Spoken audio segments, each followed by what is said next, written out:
ప్రియమైన దేవుని పిల్లలారా, మన ప్రభువును రక్షకుడైన యేసుక్రీస్తు వారి శ్రేష్టమైన నామములో ముందుగా మీ అందరికీ శుభములు, వందనములు తెలియజేస్తున్నాం.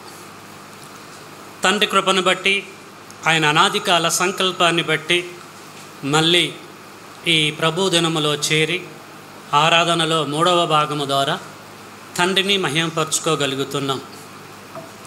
కృప కంటిన్యూగా అనుగ్రహిస్తున్న తండ్రికి నేను మనందరి తరపు నుండి స్తోత్రాలు చెల్లిస్తూ ఉంటున్నాను. దేవుని పిల్లలారా, ఈ సమయంలో పరిశుద్ధ గ్రంథములో నుంచి మరొక ప్రాముఖ్యమైనటువంటి అంశమును లేఖనానుసారంగా, అంటే లేఖనాలని ఆధారం చేసుకొని తెలుసుకుందాం. మనము తెలుసుకునేటువంటి అంశము, భూమికి పునాది వేసినప్పుడు నీవు నేను ఎక్కడ ఉంటిమి. అద్భుతమైనటువంటి సబ్జెక్ట్ ఇది. జాగ్రత్తగా ప్రారంభం నుంచి వింటూ మన గొప్పతనం, దేవుడు గొప్పతనం ఏంటో గ్రహించాలని కోరుతున్నా. మధ్యలో ఫోన్లు రాకుండా సైలెంట్ మోడు, స్విచ్ ఆఫ్ లాంటివి చేసుకోండి. అవసరం అనుకుంటేనే బయటికి వెళ్ళండి. కాబట్టి విషయాలు గ్రహించాలని కోరుతున్నా. మంచి అంశం ఇది. భూమికి పునాదులు వేసినప్పుడు నీవు నేను ఎక్కడ ఉంటిమి.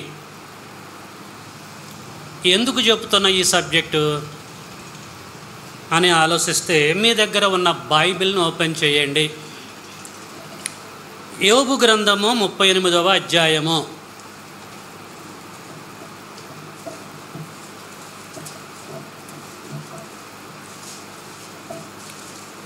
ఒకటి నుంచి 4 వరకు చదువుతున్నాను. జాగ్రత్తగా చూడండి, రాసుకోండి, గ్రహించండి. నేనే చదువుతున్నాను. యోబు గ్రంథం 38వ అధ్యాయము 1 నుంచి 4. అప్పుడు యెహోవా సుడిగాలిలో నుండి ఈలాగున యోబునకు ప్రత్యుత్తరం ఇచ్చెను. జ్ఞానము లేని మాటలు చెప్పి ఆలోచనను చెరుపుచున్న వీడెవడు? పౌరుషం తెచ్చుకొని నీ నడుం బిగించుకొనుము. నేను నీకు ప్రశ్న వేయుదును, నీవు దాని నాకు తెలియజెప్పుము. నేను భూమికి పునాదులు వేసినప్పుడు నువ్వెక్కడ ఉంటివి? నీకు వివేకము కలిగి ఉన్న ఎడల చెప్పుము. నీకు తెలిసిన ఎడల దానికి పరిమాణమును నియమించినటువంటి వాడెవడో చెప్పుము. దాని మీద పరిమాణపు కొల వేసిన వాడెవడో చెప్పుము. దాని స్తంభములు పాదులు దేనితో కట్టబడినవో చెప్పుము.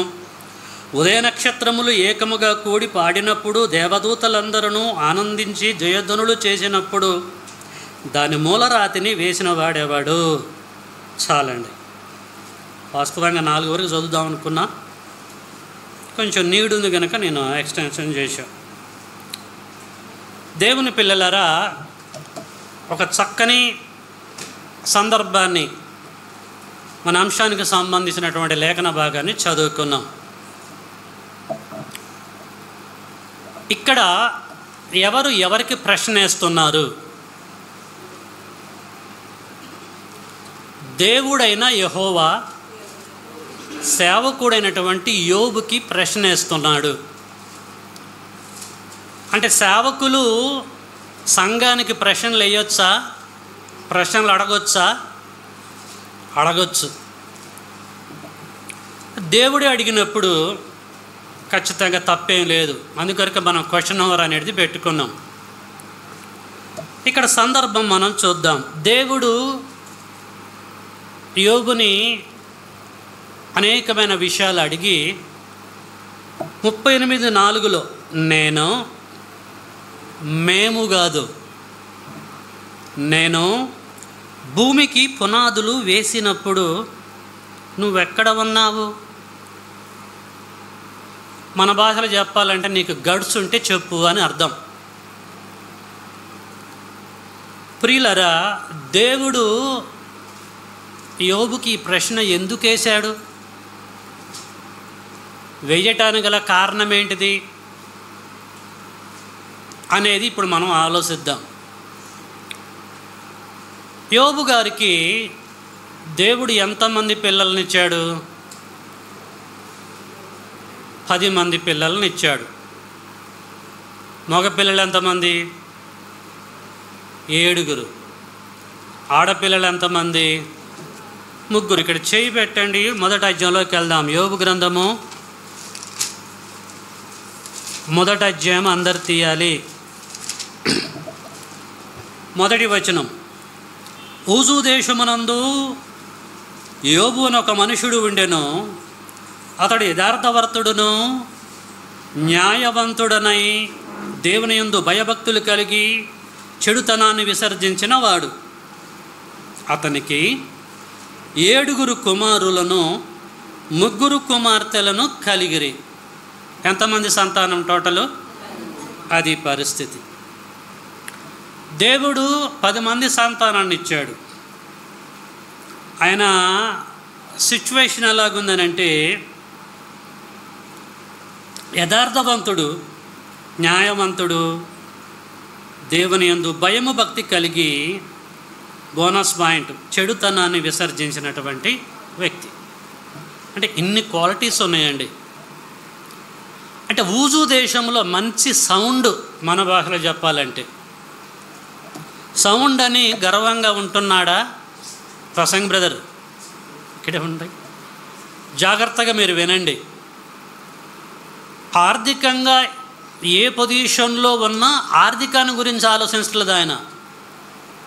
నా బ్యాంకులో ఇంత డబ్బు ఉంది, బీరోలో ఇంత బంగారం ఎండి ఉంది, ప్రాపర్టీ అది ఏమైపోయింది అని ఆలోచించేవాడు కాదు. దేవుని యందు భయభక్తులు కలిగి బ్రతికేటువంటి వ్యక్తి, పాపం చేయకుండా బ్రతుకుతున్నాడు. అతనిలో ఉన్న ఇంకా క్వాలిటీస్ ఏంటంటే, నేను ఓకే, నాకు తెలవకుండా నా పిల్లలు దూరంగా ఉంటున్నారు కదా, వాళ్ళు ఏమైనా పాపం చేస్తున్నారేమో చెప్పలేం కదా, అందరూ ఒక రకంగా ఉండాలని రూల్ లేదు. వాళ్ళ పాపాలు కూడా క్షమింపబడాలని వాళ్ళ నిమిత్తం కూడా బలులు అర్పించేవాడు. ఎన్ని లక్షణాలు ఉన్నాయో అర్థం చేసుకోండి. కుటుంబంలో ఒక్కలను కూడా పోగొట్టుకునే పొజిషన్లో లేడండి. ఇది సిచ్యువేషన్. మంచిగా వర్ధిల్లుతున్నాడు. తన సంసారం ఎలాగుందంటే 3 పువ్వులు 6 కాయలుగా వర్ధిల్లుతుంది. ఓకే, ఇలాంటి సిచ్యువేషన్లో మనందరికీ తెలుసు, ఉన్న ఆస్తి మొత్తం వైద్య. కొంతకాలం తర్వాత కొడుకులు చనిపోతారు, కూతురు చనిపోతారు, తనకున్న ప్రతి ప్రాపర్టీ కూడా పోయిద్దండి. మిగిలింది ఎవరు ఆయనకి? ఒక్క భార్య. అతను ఇబ్బందుల్లో ఉన్నప్పుడు భార్య ఏమైనా సహకరిస్తుందని అనుకున్నాడు, కానీ ఆమె కూడా టెంప్ట్ చేసింది. ఇన్ని పోయినా కూడా, ఇంతలా జరిగినా కూడా ఆయన అంటుపెట్టుకొని ఉంటున్నావు కదా, అన్ని పోయినా కూడా ఇంకా దేవుడా దేవుడా దేవుడా అని అంటవా? ఒక చిన్న సజెషన్, ఆ దేవుణ్ణి ద్వేషించి నువ్వు చచ్చిపోవచ్చు కదా, నేను మళ్ళీ మా అమ్మ వాళ్ళ ఇంటికి వెళ్ళిపోతా, చక్కగా పెళ్లి చేసుకుంటా. ఏంది నీతోటి? అరికాలు మొదలుకొని తల వరకు కురుపులతో బాధపడుతూ భయంకరంగా బూడిదలో కూర్చొని సిల్లపెంకు తీసుకొని రుద్దుకుంటూ బ్రతుకుతున్న పరిస్థితి. మన భాషలో చెప్పాలంటే నముస్తున్నాడు మంచంలో పడి. అది సిచ్యువేషన్. అయినా దేవుడు అన్యాయం చేసిండని చెప్పేసి అన్నాడా? అనలేదు. అనలేదు అన్నది మీరు అంటున్నారు. బ్రహ్మాండంగా అన్నాడు. దేవుడి మీద నేరం మోపిండు. నేను మంచోన్నే, నేను పవిత్రుడినే, ఆయన ఆరాధిస్తూనే ఉంటున్నా, అసలు నా వర్షంలో ఎక్కడ తప్పు లేదు, నేనే కరెక్టు, దేవుడి అన్యాయస్తుడని దేవుడి మీద నేరం మోపిండు. తెలుసా మీకు ఆ విషయం? చూద్దాం. యోబు గ్రంథం ఓపెన్ చేయండి, 34వ అధ్యాయము 5వ వచనము. నేను నీతిమంతుడను. ఏంటండి? సెల్ఫ్ డబ్బా అంటారు మన భాషలో చెప్పాలంటే. చాలామంది నా అంత పవిత్రులే లేరు, మామూలు కాదు మన వారం అంటారు చాలామంది. సో అలాగంటాను నేను నీతిమంతుడను, అయితే దేవుడు నా పట్ల న్యాయం తప్పిండట. ఏమండి దేవుడు న్యాయం తప్పుతుడా అండి? నేరం మోపుతాడు చూడండి ఆయన మీద, పెద్ద ఆయన మీద. నేను నీతిమంతుడను, దేవుడు నా పట్ల న్యాయం తప్పెను, న్యాయవంతుడనై ఉండియు నేను అబద్ధకునిగా ఎంచబడుచున్నాను ఆయన ద్వారా. నేను తిరుగుబాటు చేయకపోయినను నాకు మానజాలని గాయము కలిగనని యోబు అనుచున్నాడు. ఇది పరిస్థితి. అంటే మొదట్లో తిమ్మిరి బాగానే ఉంది. యెహోవా ఇచ్చెను, యెహోవా తీసుకుని పోయాను, మూర్ఖురాలు మాట్లాడుచున్నవే అని ప్రారంభంలో కొంచెం గట్టిగా ఉన్నాడు. సంపెడ దెబ్బలు పడతా ఉంటే ఈ తిమ్మిరంతా ఇచ్చకపోయింది. ఇక దేవుడు లేడు, ఎవరు లేనటువంటి స్థాయికి వచ్చిండు. ఏం చెప్పుకుంటానంటే నేనే కరెక్టు, దేవుడే అన్యాయస్తుడు, నన్ను అన్యాయం చేసాడు అంటున్నాడు. దేవుడికి బీపీ పెరగాల వద్దండి? దేవుడు అన్యాయస్తుడా?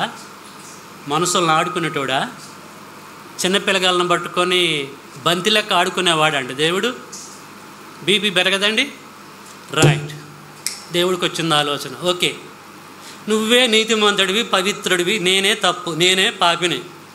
దేవుడు అంటున్నాడు, అయితే నీకు ఒక ప్రశ్న వేస్తా, నాకు నువ్వు సమాధానం చెప్పాలి. నువ్వు పవిత్రుడు అంటున్నావుగా, నీతిమంతుడు అంటున్నావుగా, నాకంటే ఎక్కువ జ్ఞానం ఉందిగా. ఒక ప్రశ్న వేస్తా, నువ్వు నాకు సమాధానం చెప్పు.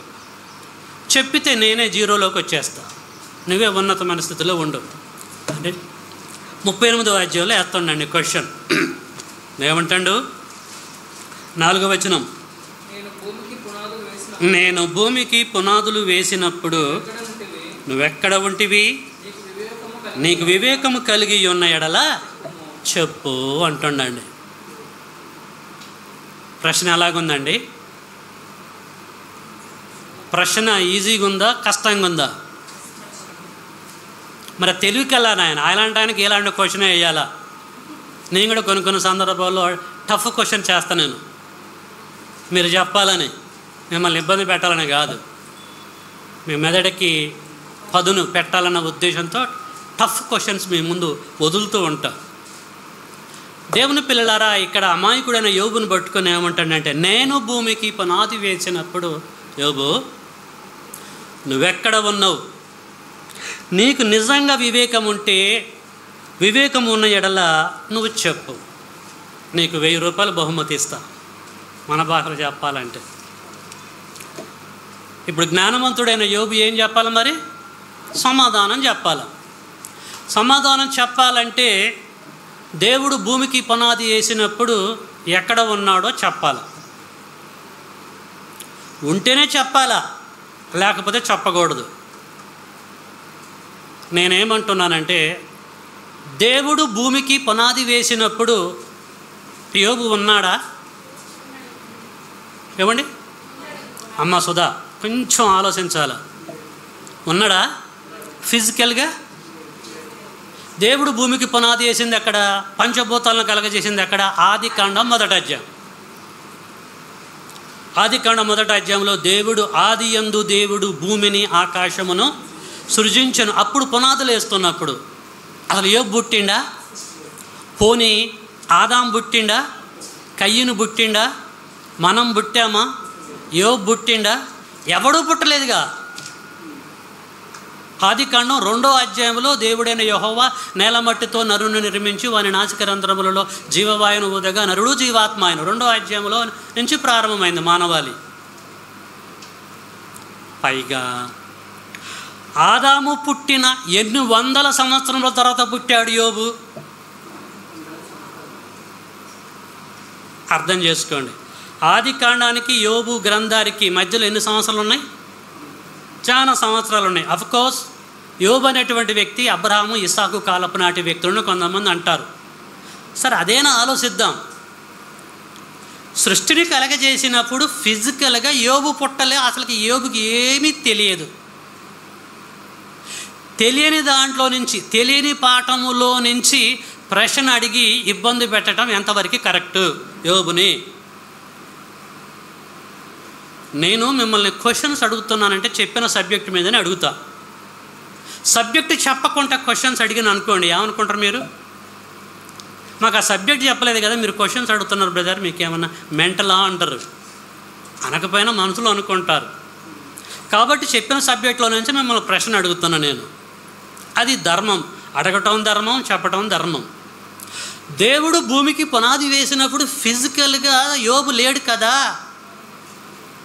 మరి లేనటువంటి అమాయకుడిని పట్టుకొని నేను భూమికి పునాది వేసినప్పుడు నువ్వు ఎక్కడ ఉంటివి చెప్పు అన్నాడంటే, ఇక్కడ ఫూలిష్ పర్సన్ యోబా పరమతండ్రా? ఫూలిష్ అంటే తెలివి తక్కువవారు. ఎవరన్నా అనుకోవాలి ఇక్కడ? ఒకసారి అర్థం చేసుకోండి. దేవుడు అబద్ధం ఆడతాడా? దేవుడు అబద్ధం ఆడతాడమ్మా? ప్రశ్న వేసిండంటే సంబంధం లేకుండానే వేస్తాడా? పోనీ దేవుడు అబద్ధపు క్వశ్చన్ అడుగుతున్నాడంటే ఆయన నరుడు? ఆయన ద్వితీయోపదేశకాండంలోకి వెళ్దాం. ఇక్కడ చేయబెట్టండి, అది చూసుకొని ఇక్కడికి వద్దాం. సంఖ్యాకాండం 23వ అధ్యాయం, క్షమించండి, సంఖ్యాకాండము 23వ అధ్యాయము 19వ వచనం. దేవుడు నీ లెక్క నా లెక్క అబద్ధమాడుటకు ఆయన మానవుడు కాదు, పశ్చాత్తాపపడుటకు ఆయన నరపుత్రుడు కాడు. ఆయన చెప్పి చేయకుండునా, ఆయన మాట ఇచ్చి స్థాపింపకుండునా. చాలండి. ఇక్కడ మనం ఏం చదువుకున్నాము? దేవుడు అబద్ధమాడుటకు ఆయన మానవుడు కాదు. ఆయన దేవుడు, అబద్ధం ఆడు. సంబంధం లేని క్వశ్చన్ ఆయన వేయడు. వాస్తవం అయితేనే చేస్తాడు, అది నిజం అనుకుంటేనే అడుగుతాడు. కాబట్టి నేను భూమికి పునాది వేసినప్పుడు నువ్వెక్కడ ఉంటివి, ఎక్కడ ఉంటివి, ఉంటివి అని అంటాడు, కన్ఫర్మ్ చేస్తున్నాడు. యోబుకు తెలిస్తే ఆన్సర్ చెప్పాలి ప్రియమైన దేవుని బిడలరా. అప్పుడు యోబు పుట్టలేదు అని యోబు అనుకుంటాడు, అప్పుడు యోబు పుట్టలేదని మనం అనుకుంటున్నాము. కానీ దేవుని పిల్లలారా, దయచేసి ఒక్కసారి అర్థం చేసుకోండి. యోబు పుట్టాడు. దేవుడు భూమికి కాదు పంచభూతాలకి అనంతమైన సృష్టిని కలగజేస్తున్నప్పటికీ యోబు పుట్టాడు. యోబు ఎలా పుట్టాడు? ప్రణాళికల్లో పుట్టి ఉన్నాడా, లేకపోతే పుట్టే ఉన్నాడా? అర్థం చేసుకోండి. యోబు ఆల్రెడీ పుట్టి ఉన్నాడా, స్కెచ్లో డయాగ్రామ్లో ఉన్నాడా? ఓకే, చూద్దాం. యేసుబాబు అర్థమవుతుందా? ఇక్కడే ఉండాలి నువ్వు. సూపర్ థీరీస్ అంటారు ఇవి. సో దీన్ని గూర్చి ద్వితీయోపదేశకాండంలో దేవుడు తన సేవకుడు ద్వారా ఏం చెప్తున్నాడో చూద్దాం. ద్వితీయోపదేశకాండం అందరు తీయాలి. ద్వితీయోపదేశకాండం 33వ అధ్యాయము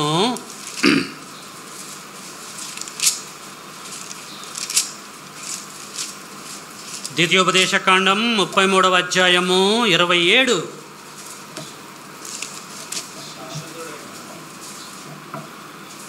ద్వితీయోపదేశకాండం 33:27. శాశ్వతుడైన దేవుడు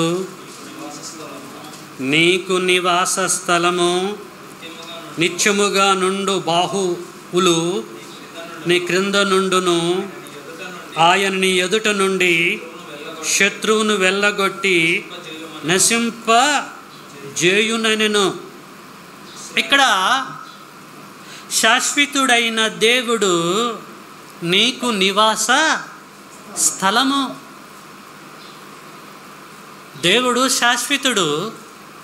శాశ్వతుడైన దేవుడు నీకు, నాకు, మనకి, యోబుకి, యేసుకి, అందరికీ నివాస స్థలము, నివసించే స్థలము. దేవుడు ప్రతి ఒక్కరు నివసించేటువంటి స్థలం. ప్రియులారా, ఇది మైండ్లో పెట్టుకోండి.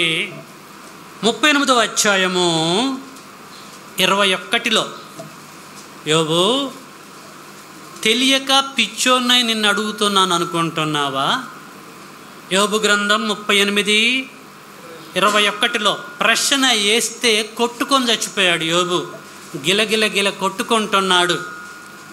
అమాయకుడినై, పిచ్చోడినై, నీకు తెలవని సబ్జెక్ట్లో నుంచి క్వశ్చన్ వేస్తున్నాను అనుకుంటున్నావేమో. చూడు 21, ఇదంతయు నీకు తెలిసి ఉన్నది కదా, ఇదంతయు నీకు తెలిసి ఉన్నది కదా. నీవు ప్రస్తుతానికి బూడిదలో కూర్చున్న టయానికి, సిల్లపెంకు తీసుకొని గీక్కుంటున్న ఈ టయానికి భార్య నిన్ను చెప్పించింది, కొడుకులు కూతుర్లందరూ చచ్చిపోయారు కదా, ప్రాపర్టీ అంతా పోయింది కదా, ఇదంతా నీకు తెలిసే ఉన్నది.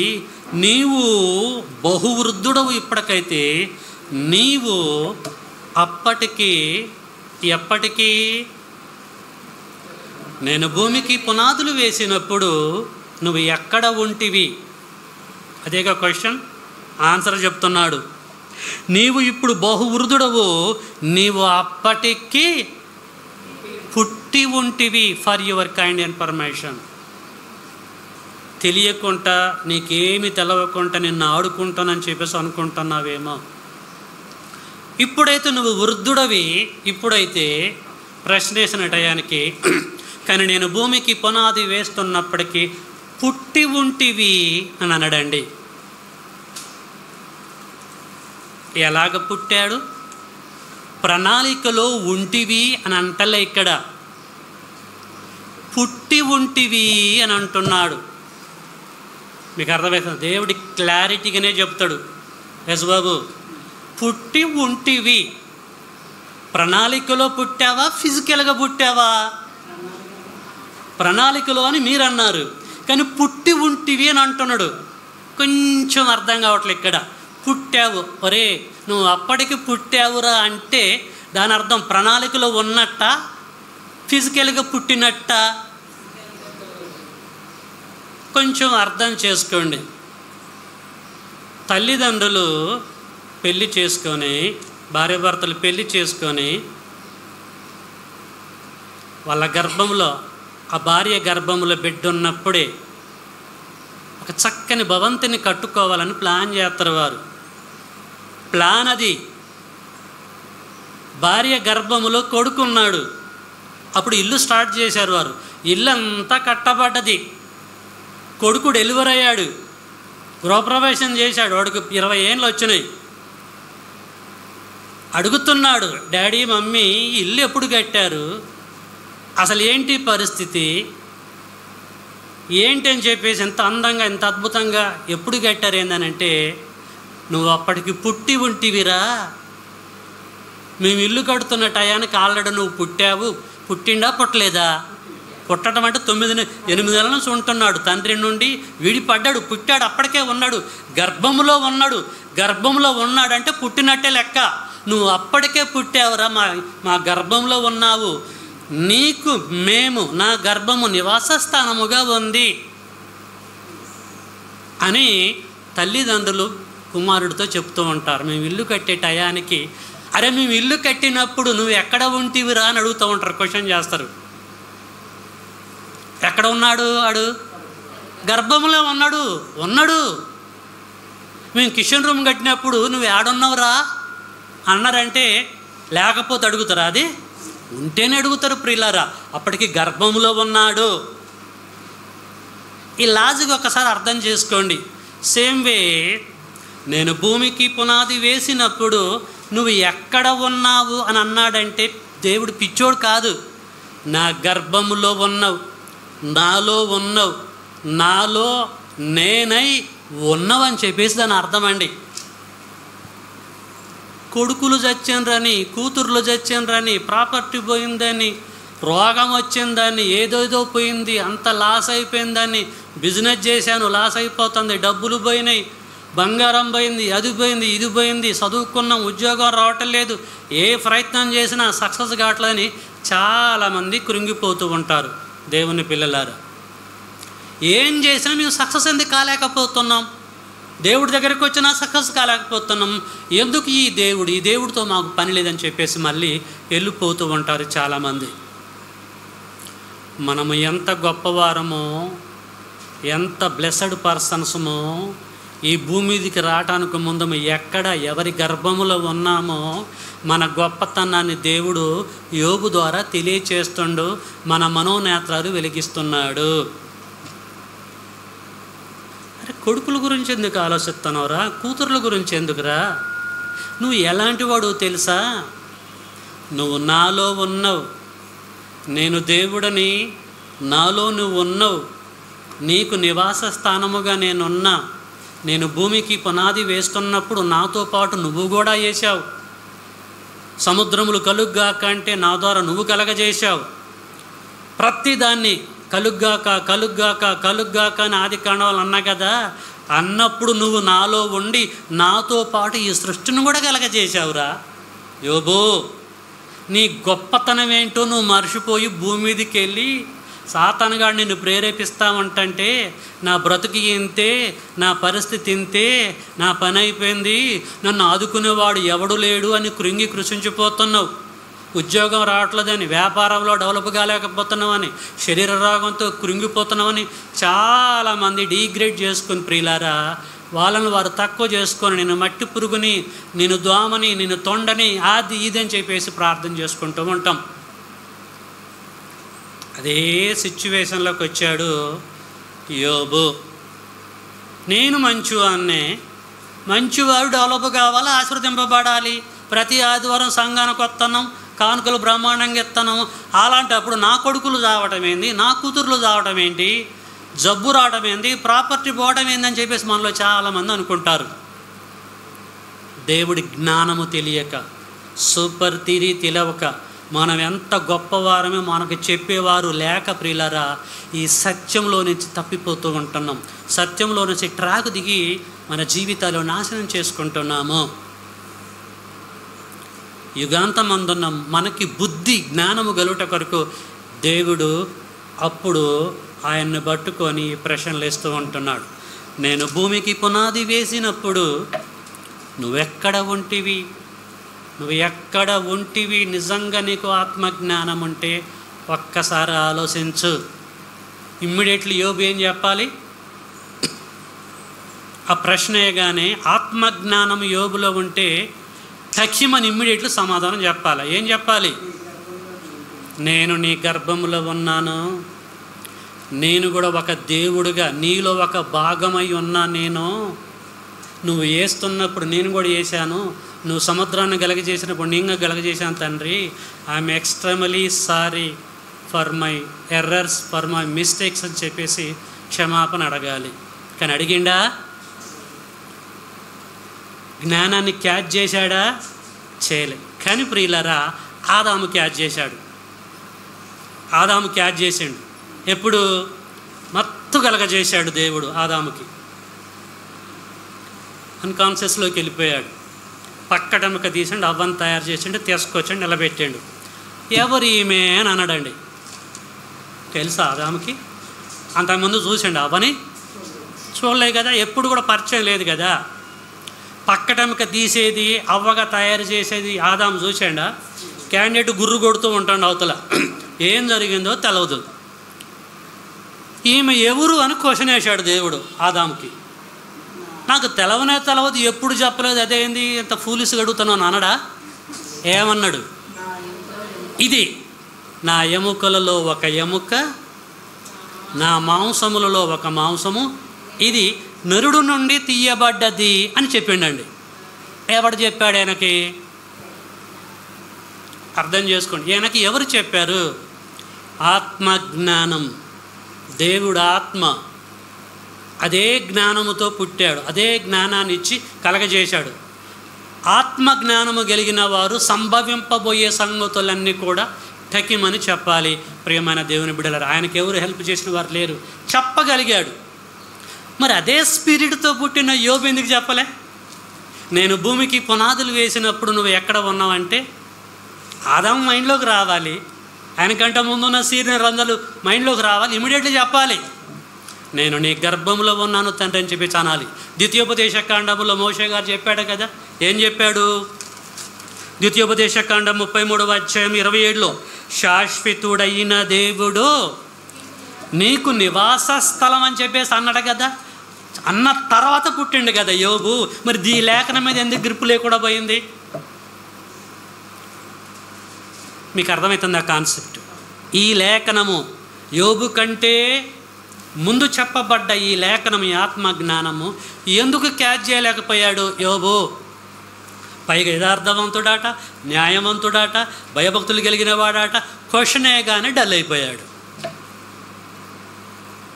దేవుని పిల్లలారు చాలా జాగ్రత్తగా ఉండాలి.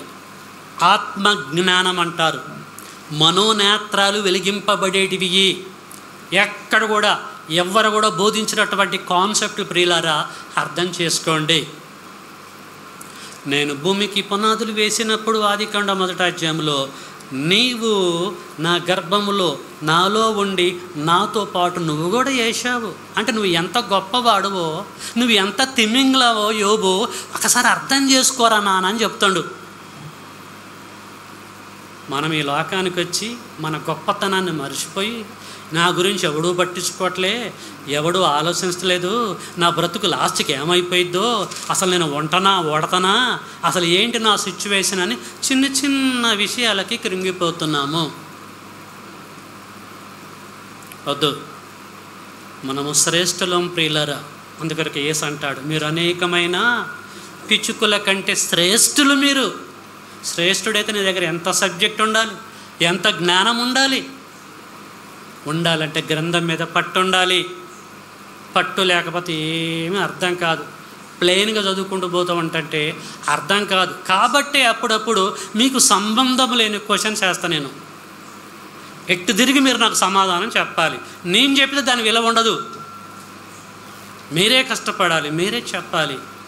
ప్రేమైన దేవుని పిల్లరా అని చెప్పేసి వీనికి ఏమైనా మెంటల్ వస్తుందేమని ఇక చెప్తున్నాడు. చూడండి ఏమంటుండండి యోబు గ్రంథంలో 38:21, ఇదంతా నీకు తెలిసే ఉన్నది కదా, నీవు ప్రస్తుతానికి బహు వృద్ధుడవు, నీవు అప్పటికీ పుట్టి నాలో ఉంటివి.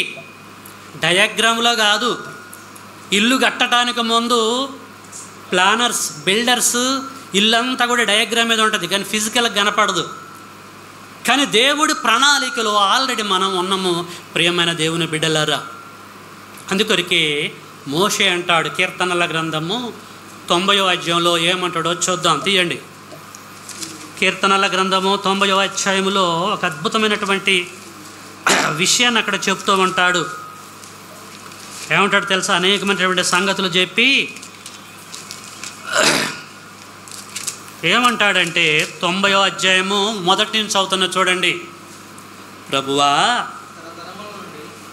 దైవజనుడైన మోషే ప్రార్థన జాగ్రత్తగా వినండి.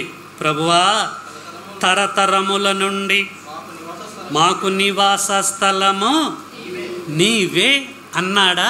నువ్వు ఉన్న లోకము పరలోకం అన్నాడా? నీవే అన్నాడేంటిది? తరతరముల నుండి మోషే అంటున్నాడు.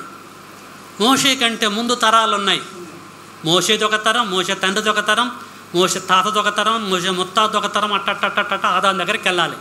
మోషే అంటాడు తరతరముల నుండి, నాదొక తరం మా తండ్రిది, మా తరతరముల నుండి మాకు నివాస స్థలం, నివసించే స్థలం, ఆల్రెడీ నివసిస్తున్నాం, ఉన్నాం, మేము నివసిస్తున్నాం. మా నివాస స్థలం పరలోకం కాదు, నీవే అంటే నీలో మేము నివాసం చేస్తున్నాము, నీలో మేము ఉన్నాం. ఉండి ఏం చేసినామంటే నువ్వు భూమికి పునాది వేస్తున్నప్పుడు ఎట్ట వేస్తున్నావో చూసాం మేము, ముల్లోకాలను కలగజేస్తున్నప్పుడు ఎట్ట కలగజేసావో మేము చూసాం, అంత చూస్తూనే ఉంటున్నాం. మాకు తలవంది ఏది లేదు అని చెప్పేసి ఇక్కడ ఒప్పుకుంటూ ఉంటున్నాడు. ప్రేమైన దేవుని బిడ్డలారా అర్థం చేసుకోండి. ఇప్పుడు నాకు 54 సంవత్సరాలు. 60 సంవత్సరాల క్రితం నేను ఉన్నానా లేనా? ఫిజికల్ ఉన్నానా లేనా? నాకు 54 సంవత్సరాలు. నా 60 సంవత్సరముల క్రితం, 60 సంవత్సరాలప్పుడు నేను ఉన్నానా లేనా? ఎక్కడ ఉన్నా? నా తండ్రిలో ఉన్నా. నా తండ్రి నుండి విడిన కణాన్ని కదా నేను, శుక్ర కణంగా ఉన్నాను. కణములనే ఆత్మ అనేది ఉంటుందని చెప్పా లాస్ట్ మీకు. 60 ఏండ్ల క్రితం నా తండ్రిలో నేను ఒక కణముగా, శుక్ర కణముగా ఉన్న నేను ఒక్క శుక్ర కణముగానే ఉన్నానా? నా తండ్రిలో కొన్ని వందల కోట్ల శుక్ర కణాలు ఉన్నాయి. ఆ శుక్ర కణాలలో నేను ఒక కణమును. నేనేం చేశానంటే ఆ ట్రిప్పులో వీళ్ళందరినీ వెనకకి నెట్టేసి బయటకు వచ్చేసి నా తల్లి అండముతో ఫలదీకరణం చెంది స్ట్రక్ అయిపోయా. అదే పరుగు పందెంలో నన్నే ముందు పంపించాడు పరమ తండ్రి. వాళ్ళందరిని నెట్టిపడేశాడు, వాళ్ళందరినీ రాలగొట్టేశాడు. పెళ్ళైన దంపతులను ఆలోచిస్తే పెళ్ళైన కానిసి ఎన్నోసార్లు కలుసుకుంటూ ఉంటారు. కలుసుకున్న ప్రతిసారి కొన్ని వందల కోట్ల శుక్ర కణాలు రాలిపోతాయి, నేల రాలిపోతాయి. ఒక్కడ కూడా నిలబడదు. ఎందుకు? దేవుని ప్రణాళికలో ఈ లోకానికి వచ్చేటోడు లేడు కనుక మొత్తం దేవుడు నిర్వీర్యం చేస్తున్నాడు. లాస్ట్కి నేను మా అమ్మకి, మా అక్క తర్వాత, మా అక్క పుట్టిన 5 సంవత్సరాల తర్వాత పుట్టానట నేను. అప్పటి వరకు ఎక్కడున్నా నేను? నా తండ్రిలోనే ఉన్నా. ఎలా ఉన్నా? ఒక కణముగా ఉన్నా. కణమే ఆత్మ. ఈ ఆత్మ దేవుని పిల్లలారా దేవుడి యొద్ద నుంచి వచ్చింది. అపోస్తుల కార్యం 17:26 మనం చదువుకుంటే, యావత్తు భూమి మీద కాపురం ఉన్నట్టుకు దేవుడు ఒకను నుండి సమస్త జాతులను పుట్టించాడు. ప్రస్తుతానికి భూమి మీద ఎంతమంది జనాభా అండి? 800 కోట్ల జనాభా ఉన్నారు. 800 కోట్ల జనాభా. మరి ఆదాము మొదలుకొని ఇప్పటి వరకు పుట్టి చనిపోయిన వారు ఎంతమంది? అనేక మంది. జాగ్రత్తగా ఆలోచించండి. వీళ్ళందరూ కూడా రావటానికి ముందు వీళ్ళందరూ కణాలే కదా. వీళ్ళు ఎక్కడ ఉన్నారు? వీరంతా ఆదాములో ఉన్నారు. లూకా సువార్త 3:33-34 కెహినాను ఏనేషుకు, ఏనేషు షేతుకు, షేతు ఆదాము, ఆదాము దేవునికి కుమారుడు అని రాయబడ్డది లూకా సువార్త 3వ అధ్యాయం లాస్ట్లో. అర్థమవుతుంది? మీరు క్యాచ్ చేస్తున్నారా? కెహినాను ఎనేషుకు పుడితే, ఎనేషు షేతుకు పుడితే, షేతు ఆదాముకు పుడితే, ఆదాము ఎవరికి పుట్టాడు? దేవునికి పుట్టాడు. ప్రియమైన దేవుని బిడ్డ, ఈ 100 కోట్ల కణాలన్నీ కూడా ఆదాములో ఉంటే ఆదామనే ఆత్మ పరమ తండ్రి దగ్గర నుంచి వచ్చేసింది. వీళ్ళందరినీ వెనక్కి వేసుకుండా పోండి. నేను మా తండ్రిలోకి పోతా, తండ్రి తాతలోకి పోతాడు, తాత ముత్తాతలోకి పోతాడు. మనం అందరం కూడా వెనక్కి వెళ్ళిపోదాం. లాస్ట్కు మనం అవ్వలోకి వెళ్ళిపోతాం. అవ్వ ఎక్కడి నుంచి వచ్చింది? ఆదాము నుంచి వచ్చింది. ఆదాము ఎక్కడి నుంచి వచ్చిండు? తండ్రి దగ్గర నుంచి. జీవవాయువును బోధగా నరుడు. మరి వీళ్ళందరూ కూడా ఎవరిలో ఉన్నారు? తండ్రిలో ఉన్నాడు. అది కాన్సెప్ట్. అందుకొరికే మోషే అంటున్నాడు, కీర్తన గ్రంథం 9వ అధ్యాయము 1వ వచనం, ప్రభువా తరతరముల నుండి మాకు నివాస స్థలము నీవే. అదండి పాయింట్. మనం అందరము కూడా ప్రణాళికలో కాదు, దేవునిలో, దేవునిగా, ఆత్మ కణములుగా, ఆత్మ డిఎన్ఏలుగా దేవుడిలో ఉన్నాం మనము. ఏ స్టేషన్ రాగానే ఎవరైతే దిగిపోయి వెళ్ళిపోతారో, హైదరాబాద్ నుంచి వస్తున్నాం ట్రైన్కి, కాజీపేటలో దిగేటోడు కాజీపేటలో డెలివరీ అయిపోతాడు. ట్రైన్ డెలివరీ చేస్తుంది, కొంతమంది వెళ్ళిపోతారు. వరంగల్కి రాగానే కొంతమందిని ట్రైను వరంగల్లో డెలివరీ చేస్తుంది. అలాగే ఇప్పుడు మనం ఆత్మలుగా డెలివరీ అయిపోతున్నాం అనమాట. మన ఖమ్మం రాగానే ఖమ్మం వాళ్ళని డెలివరీ చేస్తుంది. అలాగే ప్రియులారా, ఏ ఊర్లో మనం పుట్టాలో, ఏ గ్రామంలో మనం పుట్టాలో, ఎవడి ద్వారా పుట్టాలో, ఏ తల్లికి పుట్టాలో ఎంత స్కెచ్ ఉంటుంది పరమ తండ్రి. అందరి ద్వారా డెలివరీ చేస్తున్నాడు. అలాగే వచ్చిన వారివే మనము. ఈ అద్భుతమైన కాన్సెప్ట్, జ్ఞానము తెలియక చాలామంది సేవకులు చెప్పలేకపోతున్నారండి. కాబట్టి క్రైస్తవులు, దేవుని పిల్లలు చిన్న చిన్న విషయాలకి కృంగి కృషించిపోతూ ఉంటున్నారు. మనమంతా కూడా కారణ జన్ములం. భూమి మీదకి రావటానికి ముందు దేవుడిలో ఉన్నటువంటి వారం. అర్థం కావటానికి ఒక విషయం చెప్తాను. బైబిల్లో లేవి ఉంది కదా, లేవి యాజకుడు, ప్రధాన యాజకుడు లేవి. లేవికి ఉద్యోగం లేదు, లేవికి బిజినెస్ లేదు, భార్య పిల్లలు ఉన్నారు, కుటుంబం ఉంది. వీరిని ఎవరు పోషించాలి? మిగతా ఇశ్రాయేలీయులు 11 గోత్రికులు కష్టపడి సంపాదించి తీసుకొచ్చి లేవికి ఇవ్వాలి. దశమ భాగాలను కూడా లేవికి ఇవ్వాలి. లేవి దాన్ని అనుభవించుకుంటూ దేవుడు సేవ చేయాలి. ఇది యాజకుల పట్ల దేవుడు ఏర్పాటు చేసిన ప్రణాళిక. ఒకసారి 11 గోత్రికులు వచ్చి ఏమంటారంటే, మేమేమో కష్టపడాలి, డబ్బులు పోగు చేయాలి, తీసుకొచ్చి నీకు ఇవ్వాలి, నువ్వు నీ భార్య నీ పిల్లలు తిని ఎంజాయ్ చేయాలి. మరి నువ్వు దేవుడికి ఇచ్చు లేదా? న్యాయమైన కోరిక కాదా? మేము సంపాదించి నీకు ఇస్తే మరి నువ్వు కూడా ఇవ్వాలి కదా దేవుడికి. నువ్వు దేవుడికి ఇవ్వట్లేదు కదా, ఏంటి పరిస్థితి? మిగతా 11 గోత్రికులు వచ్చేసి లేవీని క్వశ్చన్ చేస్తారండి. అప్పుడు లేవి ఏమంటాడు తెలుసా? అవునవును కరెక్టే చెప్పారు, I'm extremely sorry for this అని చెప్పేసి అన్నాడా? మరి పిచ్చోళ్ళారా, మీకు ఆత్మజ్ఞానం లేదు. అసలు నేను కూడా మీ లెక్క దశమ భాగం దేవుడికి ఇవ్వలేదని మీరు ఎలాగంటున్నారు? మీరు నేను ఇస్తలేదని ఎట్లా అనుకుంటున్నారు? అంటే మీరు ఇచ్చేదే కనపడుతుంది, నేను ఇచ్చింది మాత్రం మీరు చూడలే. నేను ఇవ్వలేదని మీరు అనుకుంటారు, కానీ నేను ఇస్తూనే ఉన్నాను, ఇచ్చాను, మీకంటే ముందే అడ్వాన్సే ఇచ్చాను అని చెప్పేసి అంటాడు. ఎప్పుడు ఇచ్చావమ్మా అని అడిగారు. కథలు చెప్పొద్దు, వాస్తవాలు చెప్పాలి. నువ్వు ఎప్పుడు ఇచ్చావు అడిగారు. ఏం చెప్పిండు తెలుసా లేవి? రైట్, హెబ్రీ పత్రిక, హెబ్రీ పత్రిక దిద్దామండి. 7వ అధ్యాయము, హెబ్రీ పత్రిక 7వ అధ్యాయము 8 నుంచి అవుతున్నా చూడండి.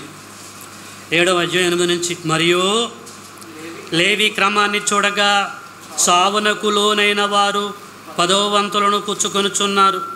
అయితే ఈ క్రమము చూడగా జీవించుచున్నాడని సాక్ష్యం పొందినవాడు పుచ్చుకొనుచున్నాడు. అంతేకాక ఒక విధమున చెప్పిన ఎడల 10వ వంతులను పుచ్చుకొను లేవియు,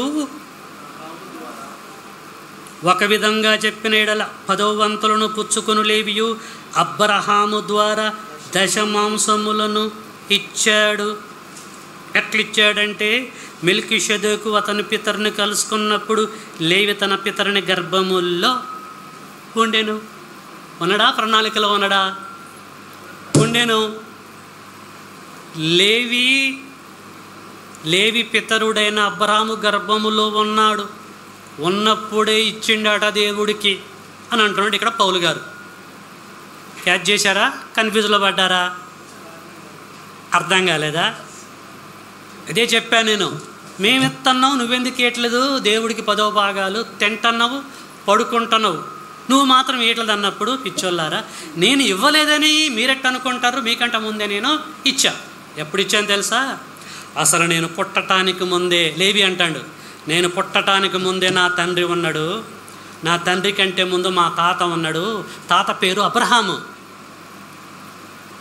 మా తాత అబ్రహాము మెల్కీషెదెకు ఇద్దరు కలుసుకున్నారు కదా, తెలుసుగా కాన్సెప్ట్. మెల్కీషెదెకును మా పితరుడైన అబ్రహాం కలుసుకున్నారు కదా. మెల్కీషెదెకు రొట్టె ద్రాక్షరసం తీసుకొచ్చేసి మా పితరుడు మా తాత అయినటువంటి అబ్రహాంకి ఇచ్చిండు కదా, మీకు తెలుసు కదా. అప్పుడు రొట్టె ద్రాక్షరసం తీసుకొని మా తాత అలాగే ఉన్నాడా? 10వ భాగం మెల్కీషెదెకు ఇచ్చేశాడు. మా తాత అబ్రహాము 10వ భాగము మెల్కీషెదెకు ఇచ్చాడు. ఇచ్చినప్పుడు నేను ఎక్కడున్నా? మా తాత గర్భంలో ఉన్నా. మా తాత ఇచ్చినప్పుడు నేను ఇచ్చినట్టే కదా లెక్క. కామన్ సెన్స్ లేదా మీకు? మా తాత గర్భంలో నేనున్నా, మా తాత 10వ భాగం చెల్లించాడు, ఆయనతో పాటు నేను కూడా చెల్లించా, నేను ఉన్నాను కాబట్టి. అర్థమైందా? ప్రయాసం వ్యర్థమైందా? దయచేసి అర్థం చేసుకోండి. అందుకొరకే తాత ఆస్తి ఎవడికి వస్తుంది? మనవడికి వస్తుంది. ఎందుకు? తాత గర్భంలో ఉన్నాడు ఆల్రెడీ. వీడు